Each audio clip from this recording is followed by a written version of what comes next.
Je m'interroge ce jour sur la question de la misère des officiers d'état civil et secrétaires d'état civil dans ce pays. Les officiers d'état civil souffrent. Beaucoup sont devenus des mendiants sans le vouloir. Et pourquoi? Allez savoir. Le Cameroun a environ 362 centres principaux, c'est-à-dire les mairies, les centres principaux, les mairies, et 1872 centres secondaires. Les centres spéciaux d'état civil, appelés aujourd'hui centres secondaires d'état civil, qui ont pour vocation l'établissement des actes de naissance, mariage, décès, célébration de mariage, etc. Ces centres ont été créés pour pallier aux congestions des mairies qui n'arrivaient plus à servir les populations et à la réorganisation de l'état civil au Cameroun. Précisons que les officiers d'état civil sont nommés par le ministre de l'administration territoriale et les secrétaires d'état civil par les préfets. Savez-vous que les officiers n'ont que leur arrêté pour faire fonctionner leur centre? C'est-à-dire local, équipement, électricité, eau, fourniture de bureaux, registre, ça incombe aux officiers. C'est l'arrêté et ils vont se débrouiller pour faire pratiquement tout. Savez-vous que tout est à la charge de l'officier? Savez-vous que hormis l'article 3 de l'acte de nomination qui précise que l'officier aura droit aux avantages de toute nature prévus par la réglementation en vigueur, il ne leur a été octroyé jusqu'à ce jour aucun salaire ni avantage. Savez-vous que certains sont à plus de 20 ans d'activité, d'autres sont morts sans avoir goûté aussi au goût du miel? Quelle misère! Les officiers secrétaires doivent-ils continuer à travailler sans salaire? Doivent-ils continuer à vivre comme les mendiants dans la précarité? Aller dans les zones reculées? Parfois, c'est une chambre qu'on a transformée dans la maison de l'officier en un bureau. Parfois, c'est dans la cour du pauvre officier qu'on organise tout, lui donnant un 10 000, un 5 000 ou un 15 000. Quand il y a des mariages ou des événements heureux, c'est là où il peut se sucer à compte-gouttes les doigts.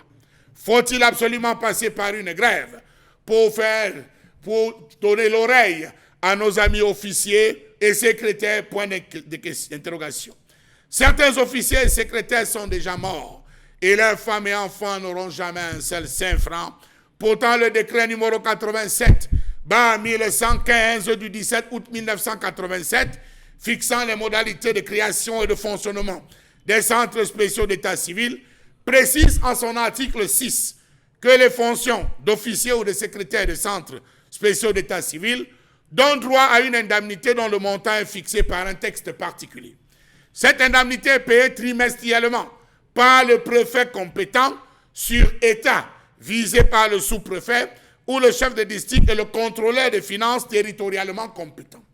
La loi numéro 2011, base 011 du 6 mai 2011, modifiant et complétant certaines dispositions de l'ordonnance numéro 81, base 02 du 29 juillet 1981, portant organisation de l'état civil et diverses dispositions relatives à l'état des personnes physiques, précise que dans les centres secondaires, les fonctions d'officiers et de secrétaires d'état civil donnent lieu au paiement d'une indemnité dont les modalités d'attribution ainsi que les taux sont fixés par arrêté du ministre chargé des collectivités territoriales décentralisées.